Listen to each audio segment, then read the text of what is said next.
Oh yes, mwiriwe canke mwaramutse nkuko bisanzwe isho boy Alpha J mbandanya kubazanira update news, update interviews, update ibintu vyose biba bigezweho, ibintu vyose biri ku mwanya. Muri industry ya kabiri gatanu indwi nguma ndabazanira ibintu bigezweho. Ni Bukeyeneza ya filme musanzwe muzi, ya filme musanzwe mukunda, imeze neza gose, isanzwe iryohera abantu benshi bagiye batandukanye. Ni muri kino gihe ubona ko Mr Sami official yijukiye kubaha ino filme abantu benshi bari banakumbuye nkuko babandanya babivuga mu makomantere ati urakoze kutunyarukiriza. Aho nubamenyesha rero ko igeze kuri saison 5 episode 7. Ino episode ikaba yaje itandukanye n'izindi kuko yo yaje ikurikira episode igira gatandatu vyihuse cyane inyuma y'imisi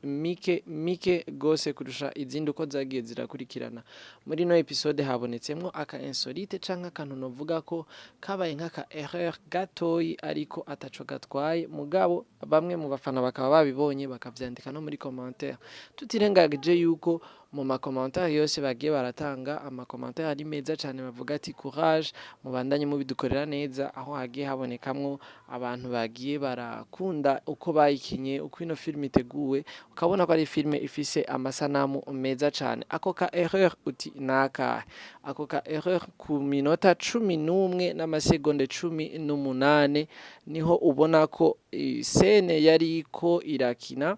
isubiramwo kabiri script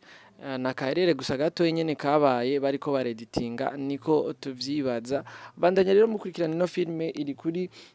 Mr Sami official niho ibarizwa babandanya babaha ibintu bimeze neza ibintu bigiye biryoshe cyane mukore subscribe nimba mutarayikora hano kuri Alpha Media Burundi no kuri Mr Sami official tubandanye dukunda ivy'iwacu bimeze neza kandi biraryoshe gose ni filme imeze neza cyane nkuko nabikubwiye filme yigisha filme ifise inyigisho zigiye zitandukanye filme iguhanura mu buzima bwa misi yose uko wokwitwara mu gihe ubuhuye n'ibibazo vy'ubuzima nkuko mubizi ko